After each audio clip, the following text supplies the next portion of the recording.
Javier Milei en Davos. Los principales líderes del mundo occidental han abandonado el modelo de la libertad por distintas versiones de lo que llamamos colectivismo. Nosotros estamos acá para decirles que los experimentos colectivistas nunca son la solución a los problemas que aquejan a los ciudadanos del mundo, sino que por el contrario son su causa. Créanme, nadie mejor que nosotros los argentinos para dar testimonios de estas dos cuestiones. Cuando adoptamos el modelo de la libertad, allá por el año 1860, en 35 años nos convertimos en la primer potencia mundial, mientras que cuando abrazamos el colectivismo, a lo largo de los últimos 100 años, vimos como nuestros ciudadanos comenzaron a empobrecerse sistemáticamente hasta caer en el puesto número 140 del mundo. Pero antes de poder dar esta discusión, sería importante que primero viéramos los datos que sustentan por qué el capitalismo de libre empresa no solo es un sistema posible para terminar con la pobreza del mundo, sino que es el único sistema moralmente deseable para lograrlo. Si consideramos la historia del progreso económico, podemos ver cómo desde el año 0 hasta el año 1800 aproximadamente, el PBI per cápita del mundo prácticamente se mantuvo constante durante todo el periodo de referencia. Si uno mira un gráfico de la evolución del crecimiento económico a lo largo de la historia de la humanidad, uno estaría viendo un gráfico con la forma de un palo de hockey, una función exponencial que se mantuvo constante durante el 90% del tiempo y se dispara exponencialmente a partir del siglo XIX. La única excepción a esta historia de estancamiento se dio a finales del siglo XV con el descubrimiento de América. Pero salvando esta excepción, a lo largo de todo el periodo entre el año 0 y el año 1800, el PBI per cápita a nivel global se mantuvo estancado. Ahora bien, no solo que el capitalismo generó una explosión de riqueza desde el momento que se adoptó como sistema económico, sino que, si uno analiza los datos, lo que se observa es que el crecimiento se viene acelerando a lo largo de todo el periodo. Durante todo el periodo comprendido entre el año 0 y el 1800, la tasa de crecimiento del PBI per cápita se mantuvo estable en torno al 0,02% anual, es decir, prácticamente sin crecimiento. A partir del siglo XIX, con la revolución industrial, la tasa de crecimiento pasa al 0,66%. A ese ritmo, para duplicar el PBI per cápita, se necesitarían crecer durante 107 años. Ahora bien, si observamos el periodo entre 1900 y 1950, la tasa de crecimiento se acelera al 1,66% anual. Ya no necesitamos 107 años para duplicar el PBI per cápita, sino 66. Y si tomamos el periodo comprendido entre 1950 y el año 2000, vemos que la tasa de crecimiento fue de 2,1% anual, lo que derivaría en que en solo 33 años podríamos duplicar el PBI per cápita del mundo. Esta tendencia, lejos de detenerse, se mantiene viva aún hoy. Si tomamos el periodo entre el año 2000 y el 2023, la tasa de crecimiento volvió a acelerar el 3% anual, lo que implica que podríamos duplicar nuestro PBI per cápita en el mundo en tan solo 23 años. Ahora bien, cuando se estudia el PBI per cápita desde el año 1800 al día de hoy, lo que se observa es que luego de la revolución industrial, el PBI per cápita mundial se multiplicó por más de 15 veces, generando una explosión de riqueza que sacó de la pobreza al 90% de la población mundial.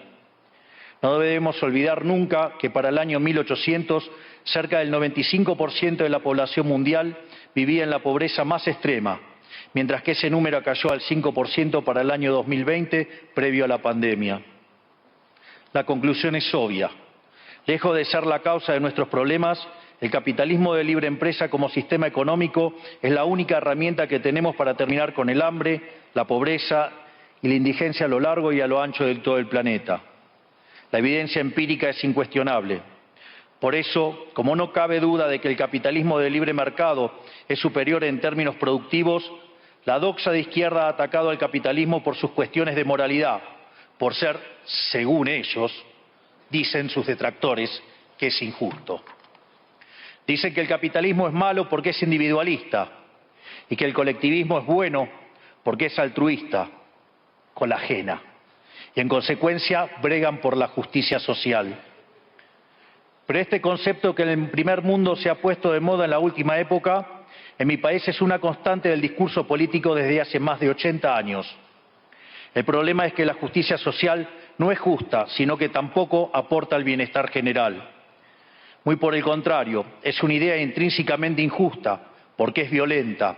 Es injusta porque el Estado se financia a través de impuestos, y los impuestos se cobran de manera coactiva. ¿O acaso alguno de nosotros puede decir que paga los impuestos de manera voluntaria? Lo cual significa que el Estado se financia a través de la coacción y que a mayor carga impositiva, mayor es la coacción, menor es la libertad. Quienes promueven la justicia social parten de la idea de que el conjunto de la economía es una torta que se puede repartir de una manera distinta.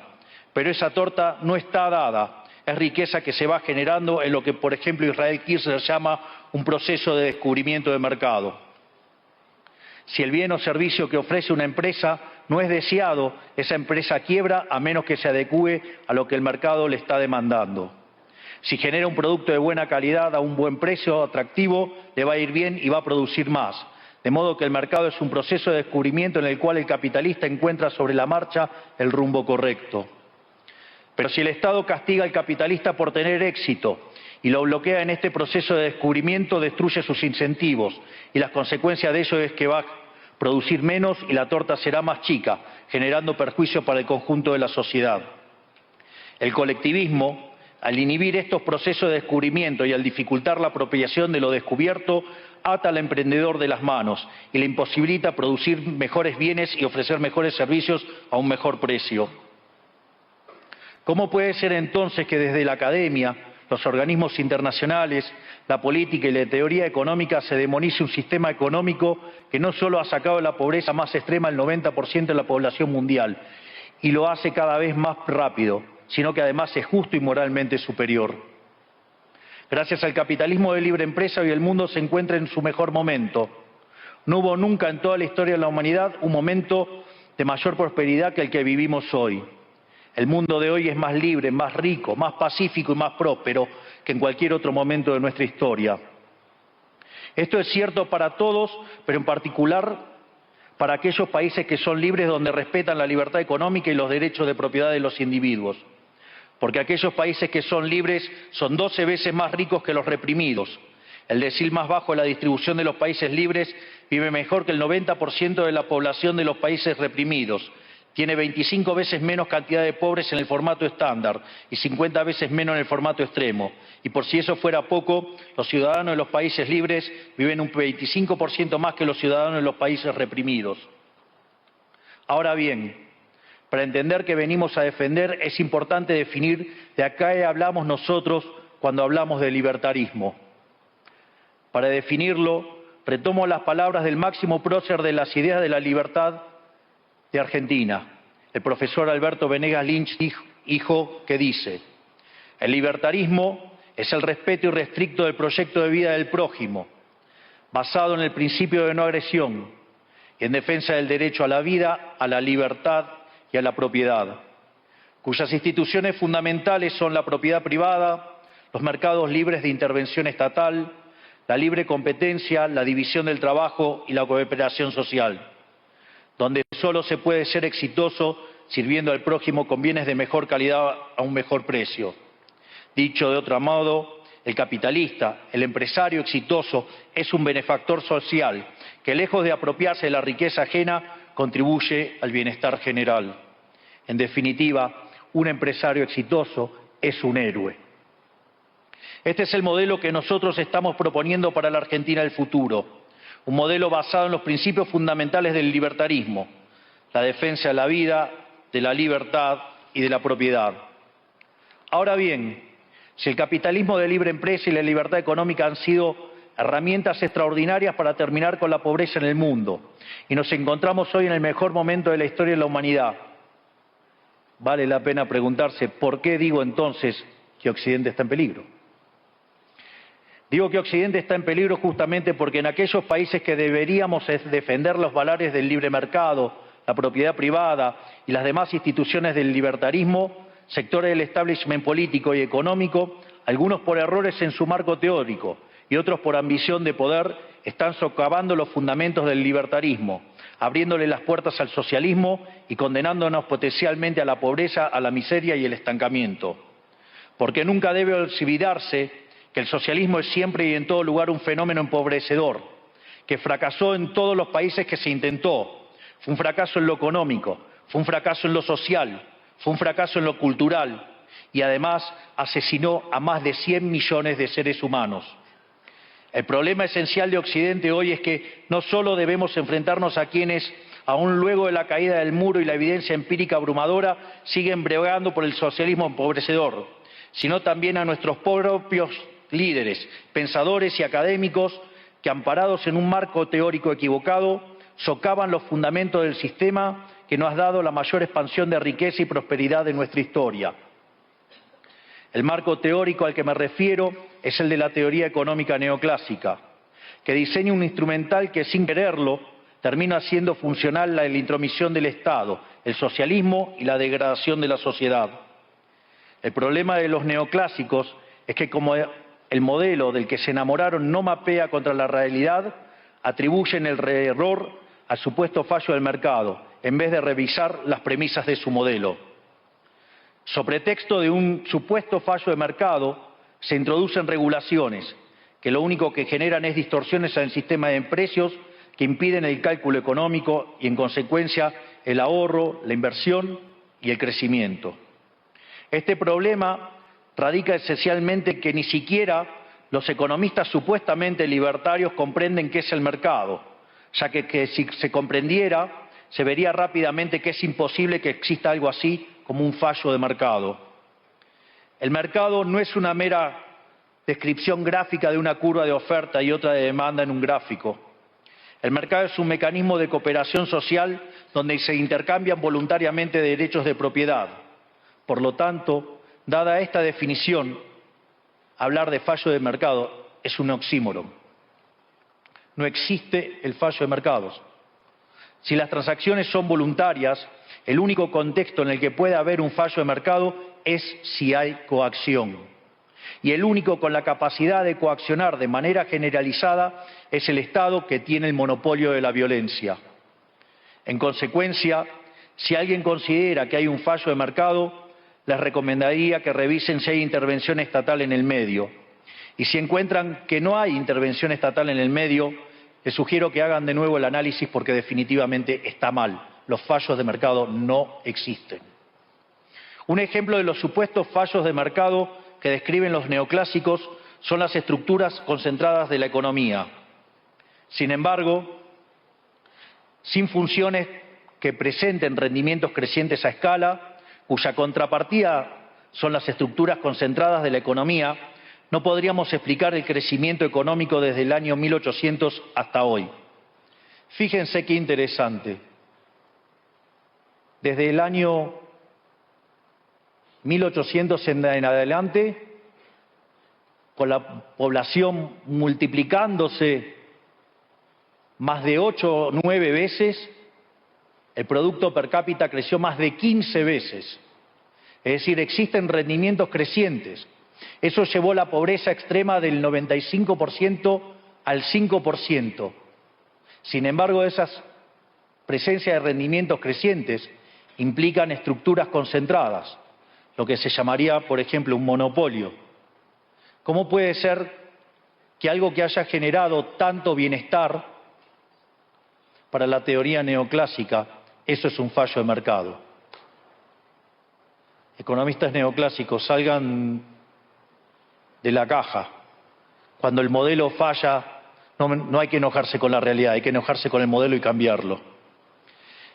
El dilema que enfrenta el modelo neoclásico es que dicen querer perfeccionar el funcionamiento del mercado atacando lo que ellos consideran fallos, pero al hacerlo no solo abren las puertas del socialismo, sino que atentan contra el crecimiento económico.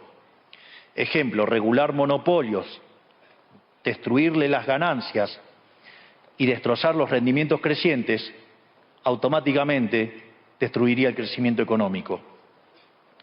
Dicho de otro modo, cada vez que ustedes quieran hacer una corrección de un supuesto fallo de mercado, inexorablemente, por desconocer lo que es el mercado o por haberse enamorado de un modelo fallido, están abriendo las puertas al socialismo y están condenando a la gente a la pobreza.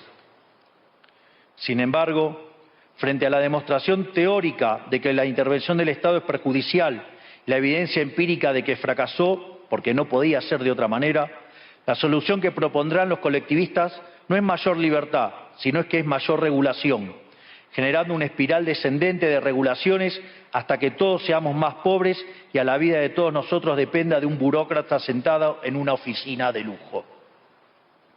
Dado el estrepitoso fracaso de los modelos colectivistas y los innegables avances del mundo libre, los socialistas se vieron forzados a cambiar su agenda. Dejaron atrás la lucha de clases basada en el sistema económico para reemplazarla por otros supuestos conflictos sociales igual de nocivos para la vida en comunidad y para el crecimiento económico. La primera de estas nuevas batallas fue la pelea ridícula y antinatural entre el hombre y la mujer. El libertarismo ya establece la igualdad entre los sexos. La piedra fundacional de nuestro credo dice que todos los hombres somos creados iguales, que todos tenemos los mismos derechos inalienables otorgados por el Creador, entre los que se encuentran la vida, la libertad y la propiedad.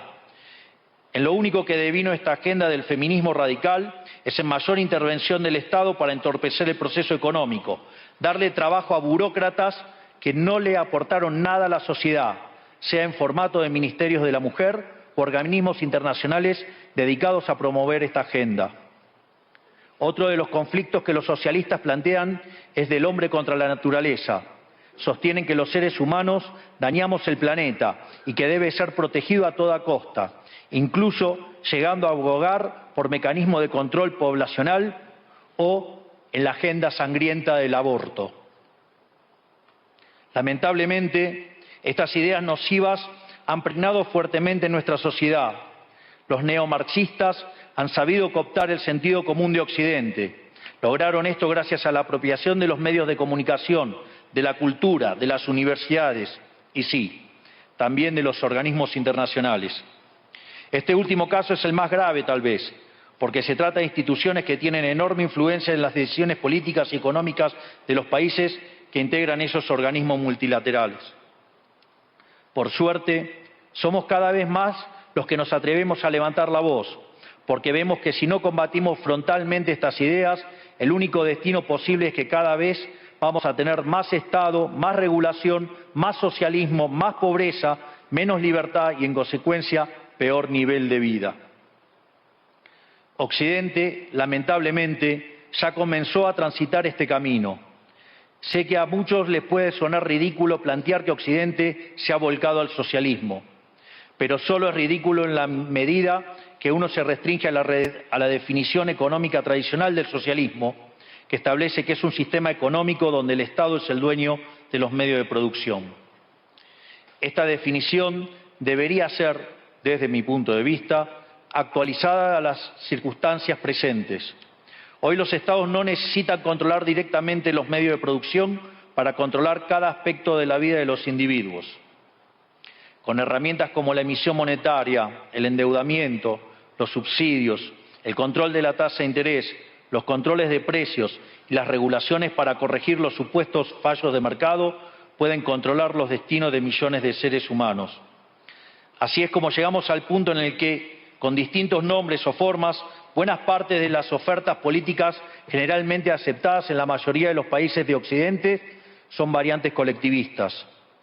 Ya sea que se declamen abiertamente comunistas, fascistas, nazis, socialistas, socialdemócratas, nacionalsocialistas, demócratas cristianos, keynesianos, neokeynesianos, progresistas, populistas, nacionalistas o globalistas. En el fondo, no hay diferencias sustantivas. Todos sostienen que el Estado debe dirigir todos los aspectos de la vida de los individuos. Todas definen un modelo contrario al que llevó a la humanidad al progreso más espectacular de su historia. Nosotros venimos hoy aquí a invitar a los demás países de Occidente a que retomemos el camino de la prosperidad. La libertad económica, el gobierno limitado y el respeto irrestricto de la propiedad privada son elementos esenciales para el crecimiento económico. Este fenómeno de empobrecimiento que produce el colectivismo no es una fantasía, ni tampoco fatalismo. Es una realidad que los argentinos conocemos muy bien desde hace por lo menos 100 años. Porque ya lo vivimos, ya pasamos por esto, porque como dije antes, desde que decidimos abandonar el modelo de la libertad que nos había hecho ricos, estamos atrapados en una espiral descendente donde cada día somos más pobres. Esto es, ya lo vivimos nosotros y estamos acá para alertarlos acerca de lo que puede pasar si los países de Occidente, que se hicieron ricos con el modelo de la libertad, continúan por este camino de servidumbre. El caso argentino es la demostración empírica de que no importa cuán rico seas, cuántos recursos naturales tengas, no importa cuán capacitada esté la población, ni cuán educada sea, ni cuántos lingotes de oro haya en las arcas del Banco Central. Si se adoptan medidas que entorpecen el libre funcionamiento de los mercados, la libre competencia, los sistemas de precios libres, si se entorpece el comercio, si se atenta contra la propiedad privada, el único destino posible es la pobreza. Por lo tanto, para finalizar, quiero darles un mensaje a todos los empresarios aquí presentes y a los que no están, pero nos están siguiendo desde todas partes del planeta. No se dejen amedrentar ni por la casta política ni por los parásitos que viven del Estado. No se entreguen a una clase política que lo único que quiere es perpetuarse en el poder y mantener sus privilegios. Ustedes son benefactores sociales, ustedes son héroes, ustedes son los creadores del periodo de prosperidad más extraordinario que jamás hayamos vivido. Que nadie les diga que su ambición es inmoral. Si ustedes ganan dinero es porque ofrecen un mejor producto a un mejor precio, contribuyendo de esa manera al bienestar general. No cedan al avance del Estado. El Estado no es la solución, el Estado es el problema mismo. Ustedes son los verdaderos protagonistas de esta historia y sepan que a partir de hoy cuentan con Argentina como un aliado incondicional. Muchísimas gracias y ¡viva la libertad, carajo!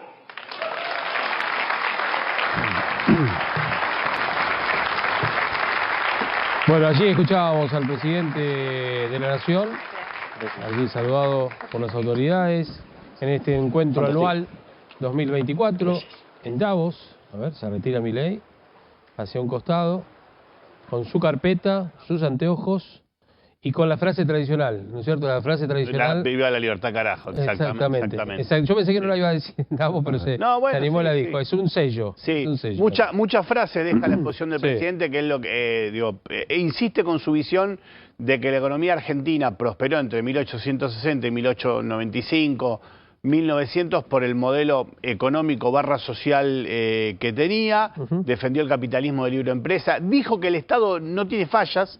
Para el presidente un monopolio es algo positivo porque genera riqueza y no es una falla de mercado, a contramano de lo que piensan la mayoría de los economistas, pero bueno, el que llevó a presidente es él, no son los otros economistas. Habló de la tasa de crecimiento, sería largo y aburrido repasarlo. Asimiló revolución industrial a éxito del capitalismo, que es cierto, el gran éxito de la economía del capitalismo mundial es a partir de la revolución industrial.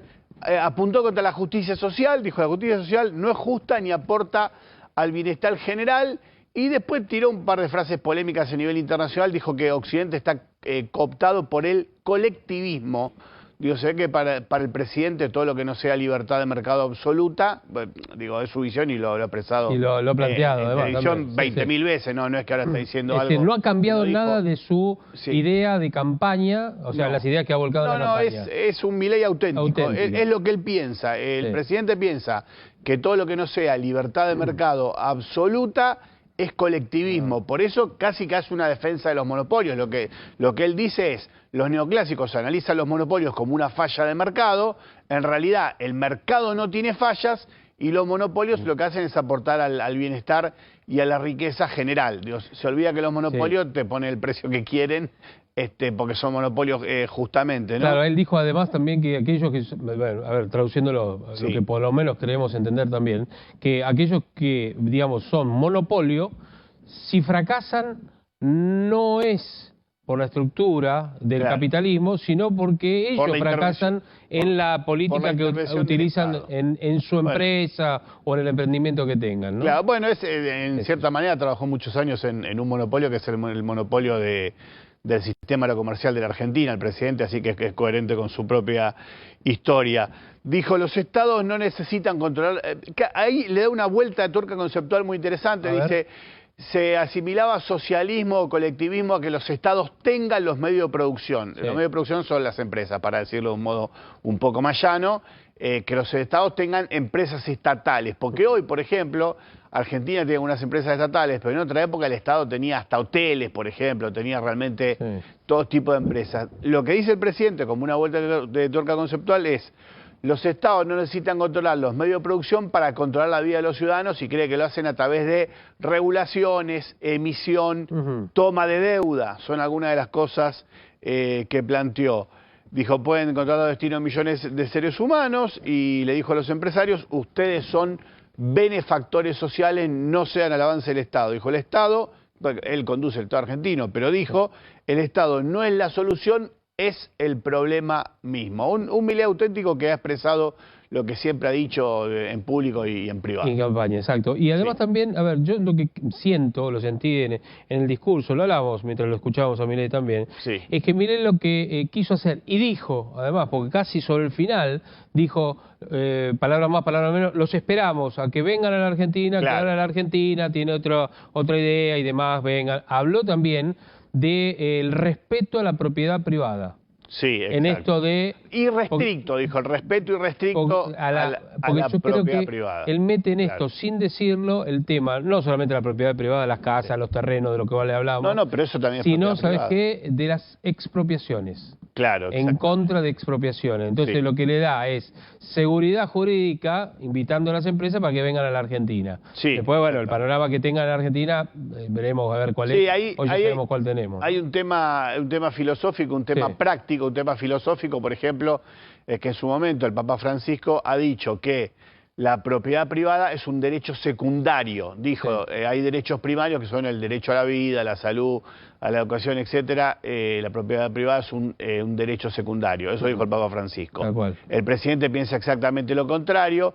Es cierto que las sociedades que prosperan son las sociedades que respetan la propiedad privada, ¿no? Eso es... Y el bien jurídico. Es indiscutible. El bien jurídico, es indiscutible. Exacto. También es cierto que las sociedades que prosperan son también las sociedades donde el Estado le da buena calidad de vida a sus ciudadanos. Ahí la discusión es, ¿qué es buena calidad de vida? Que te dé buena seguridad, buena salud, buena educación, que las calles estén bien asfaltadas, que estén bien iluminadas, que si la ciudad se le caen 40.000 árboles, te los recojan lo más rápido posible porque un temporal. Digo, ¿qué es que el Estado le dé buena calidad de vida a sus ciudadanos? Que si hay un temporal que azota Bahía Blanca, el presidente vaya, se ponga un traje militar y le diga, ustedes son maravillosos, los argentinos siempre nos arreglamos, y no le mande plata.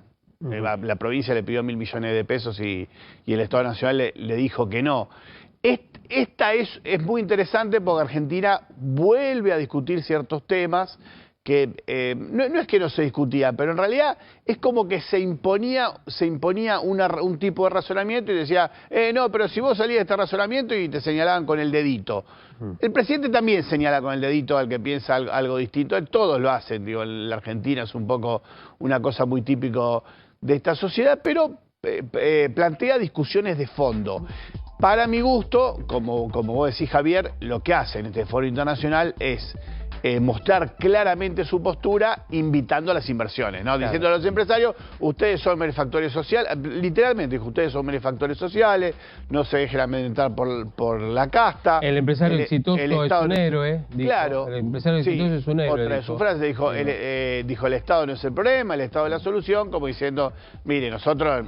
Hoy nos toca administrar el Estado, pero la verdad que creemos en ustedes y si vienen a la Argentina van a tener las mejores condiciones. No, y las garantías, a ver, como Estado o como gobierno, en este caso, las garantías a los empresarios o a las empresas que vengan del exterior o vuelvan, porque algunas se fueron, pero pueden tener una visión de decir, bueno, a ver, vamos, cosa que ha pasado en los últimos años, que viste que sobre todo en pandemia, muchas de las empresas que tenían su centro regional acá, es decir, que desde acá, oficinas en la Argentina, Buenos Aires, donde sea, estaban instalados acá y controlaban lo que pasaba en Brasil, en Paraguay, con otros negocios que tenían de la misma compañía. Muchos de ellos se fueron, la mayoría se fue a Brasil. Entonces lo que quiere hacer Milei es decir, vuelvan acá a instalarse, le vamos a dar garantía, le vamos a dar seguridad jurídica y demás. Después veremos si los empresarios les conviene o no. Bueno, igual hay un tema de tamaño de mercado, ¿no? Brasil, por eso, 200, 150 millones de habitantes. No, pero 47. el instalarse a veces es por una cuestión también económica. Nos conviene como empresa, digo, ¿no? Nos conviene instalarnos en este país que para nosotros impositivamente es mucho más económico que instalarme en Brasil, en la sede central. Después los negocios de cada país lo siguen teniendo. El tema de impuestos, el tema del costo de la energía, el tema del costo del transporte. Pero ahí interviene el Estado, ¿no? Digo, aunque el presidente crea que el Estado no es... Ahí habló también de los impuestos. Ahí interviene ¿viste? el Estado. Claro, los estados que le ponen impuestos al pueblo dicen que es abusivo también, ¿no? Te la quiero decir... Pero sin embargo estamos llenos de impuestos hoy cada vez más. Claro, eso te quiero decir. ¿Cuál es la frase de los impuestos? Los impuestos se cobran... acá está. Los impuestos se cobran de manera coactiva, el Estado se financia a través de la coacción. Justamente en este momento... Y cuanto más impuestos, dijo, más coacción todavía para con los ciudadanos, ¿no? Y lo que hizo fue subirle las retenciones a las exportaciones. Por eso digo, el tema volver a discutir ganancias.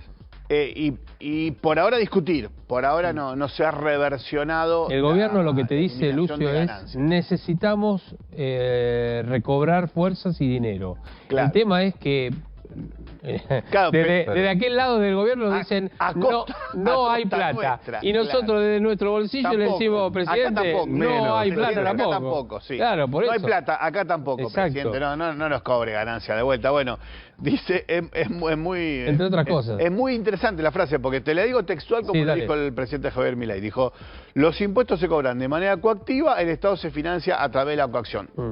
Tiene toda la razón del mundo, nadie paga impuestos voluntariamente, esto es absolutamente cierto. Ahora, el gobierno ha planteado una suba en las retenciones que ahora, por ejemplo, es una de las cuestiones que traba la discusión en diputados para que haya un dictamen de la Comisión de Presupuesto, que el presidente es José Luis Esper, que haya un dictamen de la Comisión de Presupuesto que sea un dictamen de mayoría. Los bloques que no son el peronismo, pero son bloques opositores moderados, están elaborando un dictamen propio porque dice, no, mira, la verdad, ni la suba de retenciones, ni la reforma de la movilidad jubilatoria o la eliminación de la reforma jubilatoria la podemos bancar. Y justamente, mientras el presidente en un foro internacional dice los impuestos se cobran de manera coactiva, el Estado se financia a través de la coacción, su presidente de la Comisión de Presupuesto, que es José Luis Esper, quiere que esos impuestos sean más altos de lo que se cobraban antes y como se plantea en la ley ómnibus, ¿no? Que es lo que se está discutiendo.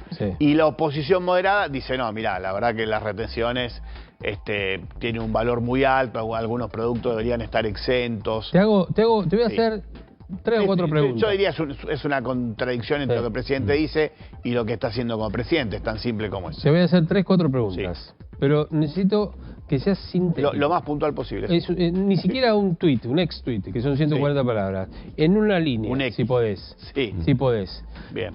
¿Para qué sirve Davos? No para qué nos sirve, ¿para qué sirve Davos? Para ir a ver a los empresarios más ricos del mundo. Bien. Si eso produce un resultado concreto o no, depende de cada caso, contexto, etcétera. No es tan fácil. Bien. ¿Para qué nos sirve Davos a nosotros los argentinos hoy?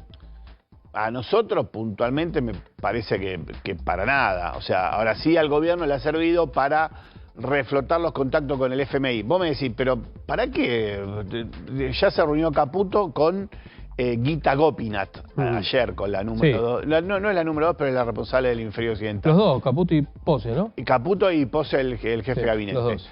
El presidente se va a reunir con Cristalina Georgieva, con la número 1, con la directora gerente del Que Delía, por otra parte, hacemos un paréntesis, Delía acaba de decir, aguante Georgieva, si se preocupa obviamente por los... Luis Delía, no estoy hablando del actor. El fondo ha aprendido a ser políticamente correcto y dice, che, ocúpense de los pobres. Ahora, la pregunta es, si la semana pasada estuvieron varios días en Buenos Aires, alargaron las reuniones y anunciaron que llegaron a un acuerdo, ¿para qué se vuelven a reunir? Bueno. ¿No? Bueno. Yo tengo la respuesta. Tal vez para pedirle más guita. Para pedirle más plata. Claro, para pedirle más guita y para pedirle más a Guita Gopinath, que así se llama la responsable. Dinero. Y a Cristalina Georgieva. Dinero. Claro, porque digo, el Estado argentino, más allá de que el fondo ha destrabado, después lo tiene que aprobar el directorio, pero supone que va a salir un desembolso de 4.700 millones de dólares, el Estado argentino quería que el fondo le preste 10.000 millones de dólares más. Ahí estamos. Vamos con otra pregunta, cortita la respuesta también. No por sí o por no, te hago un poquito más explayado. ¿Cuándo podremos ver resultados, si es que lo fuera, de este encuentro en Davos? Y no sé, si vienen inversiones, sí, pero si no vienen, no vamos. O sea, esto es a largo plazo. No, hay inversiones que maduran en el corto plazo y hay inversiones que maduran en el largo. Y el otro tema, Javier, que digo, la gente a veces lo desconoce. Hay sectores de la economía que son capital intensivos. A ver, ¿qué son? Que generan riqueza, pero que no necesitan a la gente. Por ejemplo, el campo, como se le dice, los grandes cultivos de grandes extensiones de tierra, trigo, soja, maíz, es capital intensivo. Digo, vos no necesitas mucha gente trabajando en un campo para generar millones de dólares en trigo, en soja, maíz, en alguna oleaginosa. Y eso no es que sea bueno o malo. Eso genera riqueza, genera divisas para el país, pero es una riqueza que no derrama hacia abajo, no se reparte, no genera lo que los... voy a decir un término que seguramente al presidente no le debe gustar porque es de los keynesianos, pero es externalidades positivas. ¿Qué sería? No, que lo que genera es alrededor mucho trabajo, crecimiento de la riqueza, pymes que son proveedoras. Y después hay sectores que son mano de obra intensivos, por ejemplo, todo lo que sea servicios, restaurantes, hoteles. O sea, vos haces una inversión importante, abrís un restaurante, por ejemplo, te lo digo así en términos gruesos, abrir una franquicia de Café Martínez, un McDonald's, no sé cuál es el precio actualizado, pero históricamente era 200, 250, 300, 350.000, 400.000 dólares. Anda por ahí. Y le das laburo, o sea, es lo que vos ponés porque ellos tienen todo el sistema armado, te proveen todo, desde las máquinas hasta el mostrador, los muebles. Te dicen, en esta esquina no, 3 esquinas más allá. Las mesas, la cantidad de todo. El valor de la franquicia es eso, los tipos saben dónde el negocio va a funcionar. Es una franquicia seria, no expone su marca y te dice, vos vas a poner 300.000 dólares, lo tenés que poner acá, tenés que capacitar a la gente de esta manera y vas a recuperar la inversión en tanto tiempo. Esa inversión genera mucho trabajo. Es mano de obra intensiva. Y hay inversiones que, hay sectores que por naturaleza propia, no es una... Sí, o por lugares, que tal vez lo instalás y no rinde. Eso, por más que sea una gran marca en ese lugar. Por eso en algunos barrios hay algunas marcas que vos decís, ¿cómo no está acá? Bueno ya estudiado. Pará, Javier, yo te voy a decir una cosa. ¿Vos sabés cuál es el McDonald's? Lo estamos nombrando mucho porque no, un par de hamburguesas, cualquier cosa, pero que Canano no me rete por esto, pero es para un ejemplo. Estamos dando un ejemplo. ¿Vos sabés cuál es la cadena de hamburguesería, la más importante, el local que más vende en la Argentina? El local que más vende en la Argentina y no debe ser en el centro. Vos me vas a decir el del Obelisco. No, digo al revés, no debe ser el centro de la ciudad de Buenos Aires. Históricamente ha sido el de Gregorio de la Ferrere. Claro. En pleno Matanza. Es el que más vende. Bueno, esto también lo que es interesante la discusión. Por eso es el estudio de mercado. Claro, bueno, sí. Que se hace normalmente antes de poner un comercio. No es que dijeron, no, mira, la Ferrere no instalamos un local nuestro porque en realidad la Matanza no. Dijeron, no, acá va a haber mercado, lo instalamos y venden. Frente de la estación, está en el lugar de mayor paso. Frente a la estación de tren, sí. Claro, impresionante la cantidad de gente que... Se habrá ido Leo Godoy. No, olvidate. Escuchame, Ruta 21. Pero pará, y Lucio, a ver, después de todo esto, está buena la explicación y los ejemplos. Perdonen las marcas que no mencionamos, pero son ejemplos que estamos poniendo y nada más que eso.